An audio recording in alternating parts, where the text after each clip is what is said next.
I'm Alicia. I'm Grace. And I'm Alessia from Cotter Teen Press, and we're here with Sean. And Courtney.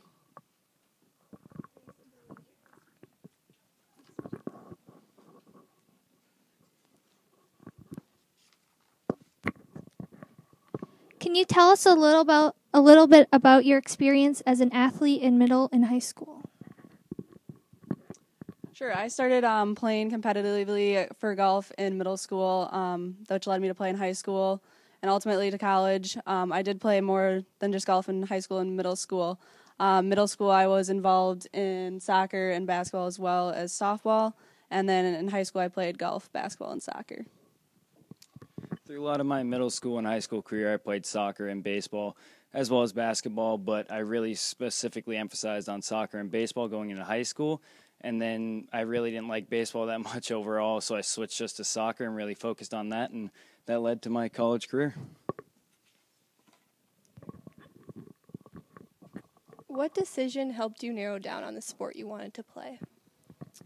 I think just because I enjoyed doing golf, I was able to be outside. I'm very, very one into going outdoors and spending my time outside. So that was a big factor, as well as a lot of my friends were doing it. They were competitive with each other, and then ultimately, as I became better at it, I wanted to keep playing in college. For me, specifically with baseball and soccer, it was a little different just because I was probably a little bit better at baseball. I got my first scouting letter and recruiting scenario with baseball. However, I just didn't feel my heart was there, so I decided to go at soccer. So for me, it was more of strictly love of the game. How is being a college athlete different than your high school experience? I'd say it's more of a spotlight. If you do something bad in college, the whole campus knows, the whole community knows, as opposed to high school, it was you were younger, so you had a little bit more of a leeway. So definitely more of a spotlight, as well as you have a bigger platform for something more important to you or a community. If you have a voice to say something, as opposed to high school, you seem just as a kid, as opposed to in college, you have that platform to state your mind. Yeah, I agree with the spotlight there. You don't go under the radar for anything, so you're always being watched by the campus, by the community, everyone involved in the athletics, as well as it's more demanding in college as far as time commitment. You're putting in times for lifting and for practice, as where in high school you can just fly by with just going to practice. You don't have to do the extra things, where in college it's actually required.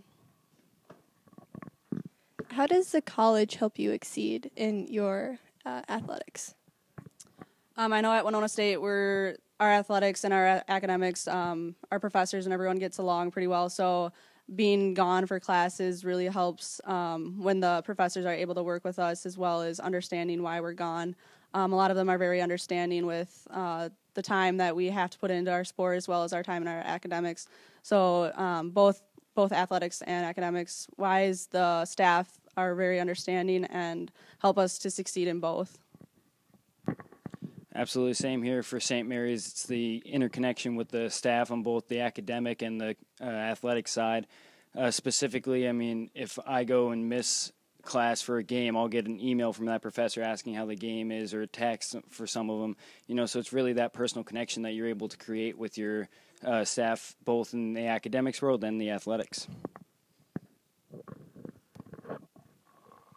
Do you have a professional golfer or soccer player that you follow, and have you ever picked up tips from watching them?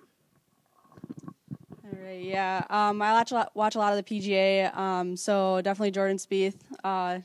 Definitely someone you want to watch. He definitely can keep his cool on the golf course. That's something I've definitely been trying to work at is, you have a bad shot, you got to move on. He's very good at that, especially recently under pressure on that Sunday. He was able to come back from deficit of being down by so many strokes. He came back and almost nearly won the tournament. So I think just being calm and collected is something I've learned from him. One of my biggest role models in general was Andres Iniesta from Barcelona, soccer player. He really stayed under the radar in a sense where he wasn't always the one scoring the goal. He wasn't always the one getting the assist, but he was always where he needed to be, as well as showing leadership, and he really allowed his team to succeed, whether it included him being in the actual process or not. So he's always found his spot, and he was always there correctly, so someone to follow. Do you have a specific book or movie that you found to be inspirational? And that's a tough question. Specifically, I don't. Movie-wise, I remember seeing this movie. I'm drawing a blank on the name, but it was about this female soccer player, and she came to the United States and played soccer, and she really pursued and really came through a bunch of different adversities, and so I think it was something to really highlight in her career. There's not really a specific golf movie that I've watched that has been inspiring to me as far as inspiring me to do better on the golf course and everything. But I think The Blind Side has definitely been one of my favorite sports movies, just to show that you can really do anything you put your mind to, no matter your circumstances or your situation. So definitely The Blind Side.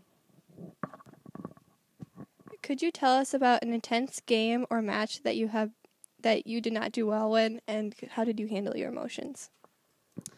Yeah, so last year I kind of fell into a slump for a tournament or 2 days of the tournament. So just being able to not score as well as I wanted to, and having some penalties that cost me a couple strokes, I was able to come back from that just with my teammates building me up, as well as my coaches and even my opponents at the time. They were saying, it's gonna be all right. Everyone has those slumps, so just everyone around me being able to encourage me and build me up was very useful. One of the specific times that come to my mind is I was conference player of the week before. Our next game, I was not playing well. In fact, I passed the ball away probably every other time I touched the ball, and it really just was not well on me. I started handling it very, very poorly on the field, started laying my emotions out on the other team, my own team. Eventually, I just subbed myself off, told my coach I need to come off the field. Came off, separated myself from my team for a while, and then I came back, and my team was very supportive. They didn't take what I said poorly, as they probably should have, but then they took me in with open arms, and I came back the better leader, and we actually ended up winning the game because my team picked me up, and I got the game-winning assist just solely off my teammates helping me out and being there for me. Thank you. What's your responsibility for SAC? It's a great question.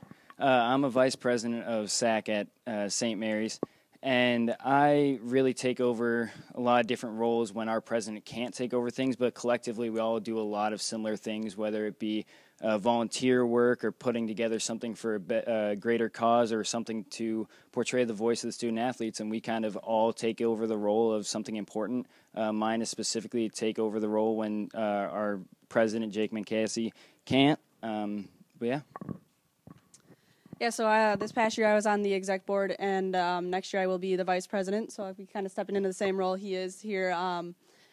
So this year I was the head of campaign for mental health awareness on our campus, as well as the It's On Us campaign, which is actually happening next week.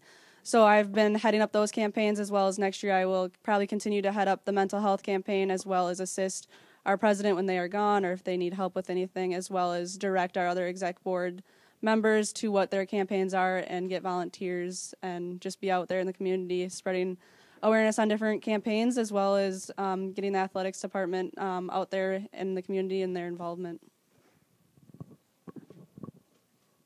Thank you for your time.